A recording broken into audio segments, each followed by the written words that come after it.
Good morning, champions. This is Professor Aswaran from Government College of Technology. I am having technical champion Shweta Alani. Shweta வந்து civil engineer. இன்னைக்கு வந்து building மெட்டீரியல்ல சிமெண்ட்டை பத்தி நமக்கு பீஸா சொல்ல வந்திருக்காங்க. First என்ன சொல்ல போறீங்க?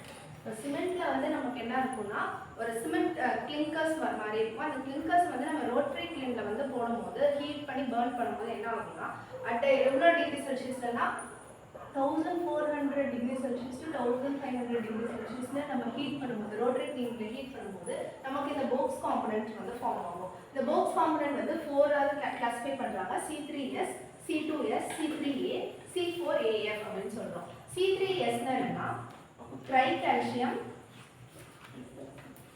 சிலிகேட். C2S னா என்னன்னா டை கால்சியம் சிலிகேட்.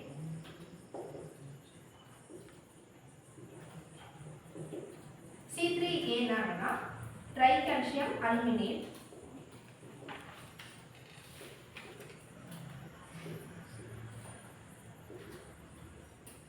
C4AF னா என்னன்னா tetra calcium அலுமினோஃபேரேட்.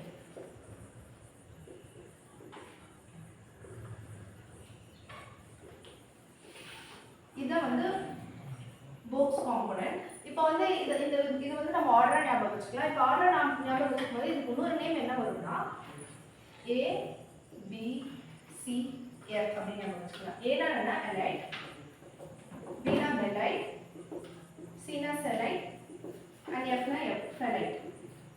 A B C இங்க F இருக்கனால நம்ம F அப்படிங்கறத ஞாபகம் வச்சுக்கலாம். இப்போ இந்த பாக்ஸ் காம்போனன்ட்ல சிமெண்ட்ல வந்து எவ்வளவு பெர்சன்டேஜ் இருக்கணும்னா C3S வந்து 40 to 45% இருக்கணும். நியர்லி 50% கிட்ட நம்ம வச்சுக்கலாம். C2S எவ்வளவு இருக்கணும்னா இதுக்கு பாதியா இருக்கும். அப்போ வந்து ஒரு 30% 30 to 32% முடிவு இருக்கும். C3A எவ்வளவு இருக்கும்னா 10.5 to 11% முடிவு இருக்கும். C4AF எவ்வளவு இருக்கும்னா 9% முடிவு இருக்கும். இதுதான் பெர்சன்டேஜ் கால்குலேட் பண்றது. இப்போ இதோட ப்ராப்பர்ட்டீஸ்ல என்னன்னு பார்க்கலாம். C3S ல வந்து நமக்கு என்ன இருக்கும்னா early strength வந்து கொடுக்கும். இதே வந்து C2S வந்து lateral strength கொடுக்கும். lateral strengthனா நமக்கு என்ன சொல்லுவோம்னா ultimate strength அப்படிங்கற நம்ம சொல்லுவோம்.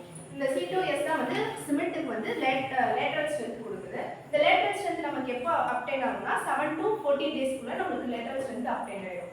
இப்போ C3S ல வந்து சிமெண்ட் வந்து சீக்கிரமா வந்து ஹைட்ரேட் ஆயிடும் அப்படிங்கறது சொல்றாங்க. Cement hydrates rapidly.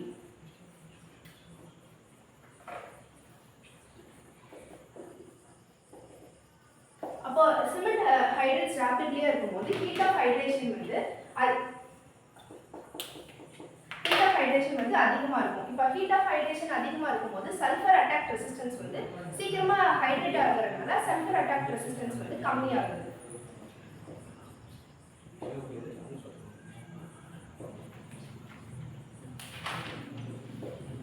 இதுதான் வந்து C3S ஓட ப்ராப்பர்ட்டி. early strength அட்டைன் ஆகும். Cement hydrates rapidly. Heat of hydration வந்து அதிகமா இருக்கும். அப்பனா வந்து சல்ஃபர் அட்டாக் ரெசிஸ்டன்ஸ் வந்து கம்மியா இருக்கும் அப்படினு சொல்றோம். இப்போ C2S னா என்னன்னா அதுல lateral strength கொடுக்கும். அப்ப lateral strength னா ultimate strength இருக்கும். இப்போ இதுக்கு இப்படி மாறி வரும். இப்போ சிமெண்ட் இதுல வந்து சிமெண்ட் ஹைட்ரேட்ஸ் rapidly னா இதுல சிமெண்ட் ஹைட்ரேட்ஸ் slowly வரும். அப்ப இதுல ஹீட் ஆஃப் ஹைட்ரேஷன் வந்து கம்மியா இருக்கும். ஹீட் ஆஃப் ஹைட்ரேஷன் பொறுமையா ஹைட்ரேட் ஆகுறதுனால சல்ஃபர் அட்டாக் ரெசிஸ்டன்ஸ் வந்து அதிகமா இருக்குன்னு தெரிஞ்சுக்கலாம்.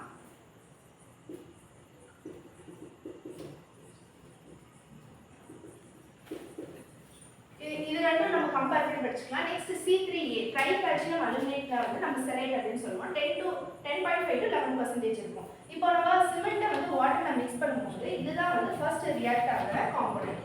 இதுதான் ஃபர்ஸ்ட் ரியாக்ட் ஆகும். இது வந்து இனிஷியல் செட்டிங் டைம் ப்ராப்பர்ட்டியை வந்து கொடுக்குது. இதுல ஹீட் ஆஃப் ஹைட்ரேஷன் வந்து ரொம்ப அதிகமா இருக்கும். ஃபார் மோர்னு சொல்லலாம். நம்ம சீக்கிரமா வந்து சிமெண்ட் செட் ஆகும். இந்த காம்பனன்ட் நம்ம அதிகமா யூஸ் பண்ணா சீக்கிரமா சிமெண்ட் செட் ஆகும். Next C4AF tri calcium aluminoferrite. இத ஃபெலைட் அப்படினு சொல்றோம். 9% இருக்கும். இதுக்கு வந்து என்னன்னா புவர் சிமெண்டேஷியஸ் வேல்யூ இருக்கும். அதனால இத ரொம்ப கம்மியா யூஸ் பண்றோம். இது வந்து என்னன்னா சிமெண்ட் ஹைட்ரேட் ஸ்லோலி.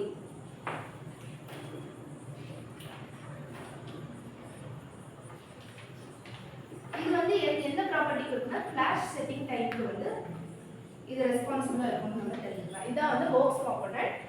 நெக்ஸ்ட் என்னன்னா hydration of cement. Hydration of cement என்னன்னா சிமெண்ட்ல வந்து நம்ம வாட்டர் போடும்போது அது வந்து கெமிக்கல் ரியாக்ஷன் அண்ட் ஜெல் மாதிரி ஃபார்ம் ஆகும். ரெண்டு இதா வரும். இப்போ வந்து கெமிக்கல் ரியாக்ஷன் நடக்கும் சிமெண்ட்டும் பிளஸ் வாட்டர் கலக்கும்போது நம்ம ஹைட்ரேஷன் ஆஃப் சிமெண்ட் நடக்கும். இதுல கெமிக்கல் ரியாக்ஷன் நடக்கும். அண்ட் நம்ம வாட்டர் சிமெண்ட் கலக்கும்போது ஜெல் மாதிரி ஃபார்ம் ஆகும். அப்போ ஃபில்லிங் ஜெல் ப்ராசஸ் நடக்கும். இதுக்கு வந்து பெர்சன்டேஜ் இருக்கு. கெமிக்கல் ரியாக்ஷன்ஸ்க்கு எவ்வளவு பெர்சன்டேஜ்னா 35% அண்ட் ஃபில்லிங் ஜெல்க்கு எவ்வளவு இருக்கும்னா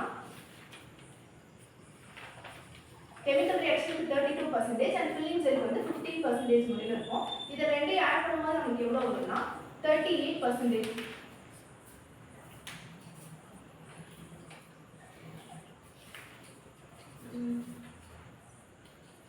கெமிக்கல் ரியாக்ஷன் வந்து 32 இருக்கும். இது வந்து 48% இருக்கும். இப்போ ஹைட்ரேஷன் ஆஃப் சிமெண்ட்ல வந்து கெமிக்கல் ரியாக்ஷன் நடக்கும் அண்ட் ஃபில்லிங் ஆஃப் ஜெல் நடக்கும். கெமிக்கல் ரியாக்ஷன் எவ்வளவு இருக்குன்னா 23% இருக்கும். இது வந்து 15% இருக்கும். போடும்போது என்ன ஆகும்னா 38% இருக்கும். இதுதான் வந்து ஹைட்ரேஷன் ஆஃப் சிமெண்ட் நடக்கிறது. இது ரொம்ப ரிப்பீட்டடான क्वेश्चन. 38% தான் டோட்டலா இருக்கும். இதை நம்ம பிரிச்சு போடும்போது 23 வந்து கெமிக்கல் ரியாக்ஷன்ஸ்க்கும் 15 வந்து ஃபில்லிங் ஜெல் ப்ராசஸ்க்கும் நடக்கும். நெக்ஸ்ட் வந்து சிமெண்ட்ல வந்து ஜிப்சம் நம்ம ஆட் பண்ணுவோம். அந்த ஜிப்சம் எதுக்கு நம்ம ஆட் பண்றோம்னா நம்ம சிமெண்ட்டுக்கு வாட்டர் கலந்தோம்னா உடனே செட் ஆயிடுச்சுன்னா அது நமக்கு வேஸ்ட். அதனால ஜிப்சம் வந்து டிலே தி செட்டிங் டைம்க்கு வந்து நம்ம யூஸ் பண்றோம். இதோட ப்ராப்பர்ட்டி என்னன்னா delays the setting time.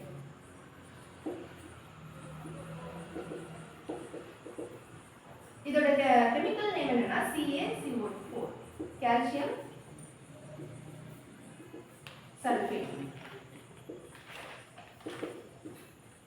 Next compressive strength. இப்போ நம்ம சிமெண்ட்டுக்கு வந்து சிமெண்ட்ல வந்து நம்ம டிஃபரெண்ட் டைப் ஆஃப் கிரேட் இருக்கு. OPC என்னன்னா ordinary Portland cement. Ordinary Portland சிமெண்ட்க்கு 3 டைப்ஸ் ஆஃப் கிரேட் இருக்கு. OPC 33, OPC 43, OPC 53. இது கம்ப்ரசிவ் ஸ்ட்ரென்த் என்னன்னா 28 டேஸ்ல OPC 33னா 33 Newton per mm² compressive strength வந்து அட்டைன் ஆயிருக்கும்னு தெரிஞ்சுக்கலாம். இப்போ வந்து 3 டேஸ்க்கு வந்து OPC 33க்கு எவ்வளவு இருக்கும்னா 16 நியூட்டன் per mm² இருக்கும். இதே 7 டேஸ்க்கு வந்து 22 இருக்கும். 20 டேஸ்க்கு 40 OPC 33 இருக்கனால 33 அட்டைன் ஆயிருக்கும். நெக்ஸ்ட் 43க்கு எவ்வளவு இருக்கும்னா இங்க 23 இருந்துச்சுன்னா இங்க 22 இருந்துச்சுன்னா இங்க 23 போட்டுக்கலாம். இங்க நம்ம 28க்கு வந்து 43 தெரியும். அப்புறம் நடுவுல இருக்கிறது 33 அப்படி நம்ம வச்சுக்கலாம். நெக்ஸ்ட் OPC 53 என்னன்னா 27 37 53 16 22 33. இந்த 22ல இருந்து நம்ம 23 நம்ம எடுத்துக்கலாம். 23 33 43 அப்புறம் 27 37 53 ன்னு எடுத்துக்கலாம். இப்போ வந்து क्वेश्चनல என்ன கேட்பாங்கன்னா இப்போ கம்ப்ரசிவ் ஸ்ட்ரென்த் ஃபார் 7 OPC 33 கிரேட்ல compressive strength for 7 days and 28 டேஸ்க்கான ரேஷியோ எவ்வளோன்னு கேட்பாங்க. அப்போ 7 டேஸ்க்கான ரேஷியோ எவ்வளோனா 22 அண்ட் 28க்கான ரேஷியோ இது வேல்யூ என்னன்னா 33. அப்போ நம்ம போடும்போதுன்னா 2/3 அப்படின்றது கிடைக்கும். 2/3 போட்டோம்னா இதுதான் இதே வந்து இந்த 2/3ன்ற ரேஷியோவே வந்து நமக்கு கொஸ்டினாக கேட்டிருக்காங்க. ஸோ இன்னைக்கு என்ன தெரிஞ்சுக்கிட்டோம் அப்படின்னு பார்த்தீங்கன்னா பில்டிங் மெட்டீரியல்ஸை சிமெண்ட்டை பற்றி நமக்கு சிவில் இன்ஜினியர் ஸ்வேதா வந்து நமக்கு எல்லாமே கற்றுக் கொடுத்தாங்க. கற்றுக் கொடுத்த சிவில் இன்ஜினியர் ஸ்வேதாக்கு தேங்க்யூ ஸோ மச்.